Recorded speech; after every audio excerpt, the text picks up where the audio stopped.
Дозволете ми да ви го честитам вашиот празник, овој меѓународен ден на медиумите, и се надевам дека не само денеска ќе се подсетиме дека медиумите се тука не за да слушаат, туку да информираат јавноста. Денеска ни беше задоволство што имавме средба со Сдруженијето на новинари на Македонија.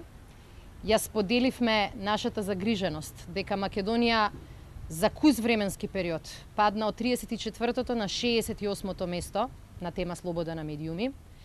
Македонија денеска го држи неславното 102-ро место на тема слобода, и тоа само покажува дополнително дека македонските граѓани, исто како и македонските медиуми, не ја чувствуваат слободата која што еден демократски систем треба да им ја даде. Новата влада на СДСМ после 5 јуни ќе го промени ова. Како влада превземаме обврска да не бидеме ниту цензор, ниту главен финансиер, ниту уредник на медиумите. Тоа е задача на новинарите, тоа е задача на медиумските куќи.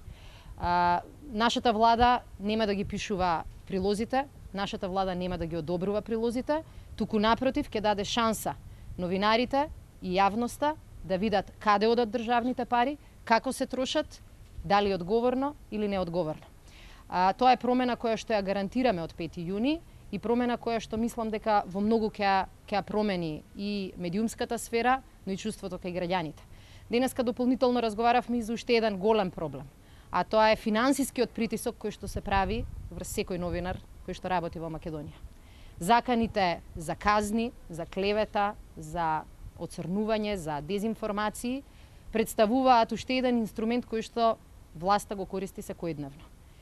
Се согласивме дека правилата за клевета, кои денеска ги плашат постојано новинарите, мора да се променат.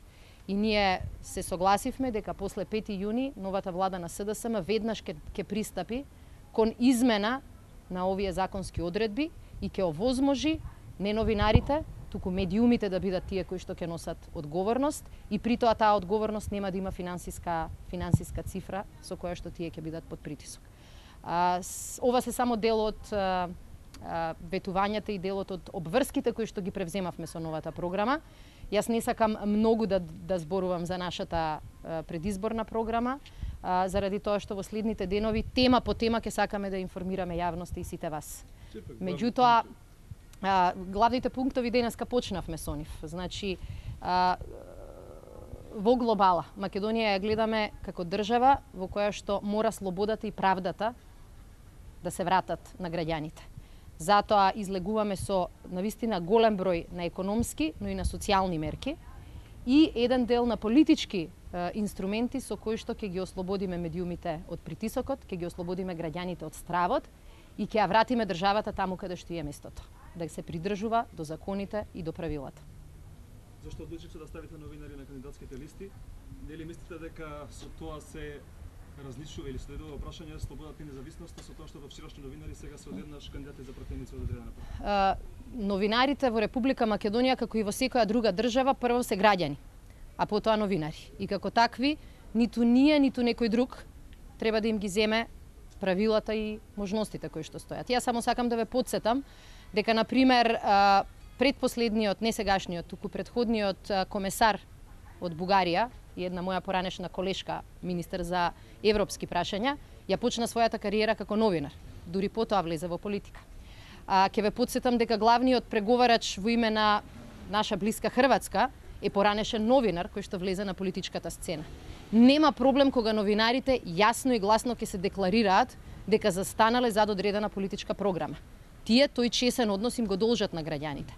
Проблемот е кога имате новинари кои одработуваат партиска агенда, а при тоа и се продаваат на јавноста како независни. Мислам дека е тоа поголем проблем, но оставам дека новинарската фила и јавноста е таа која што ќе треба да цени.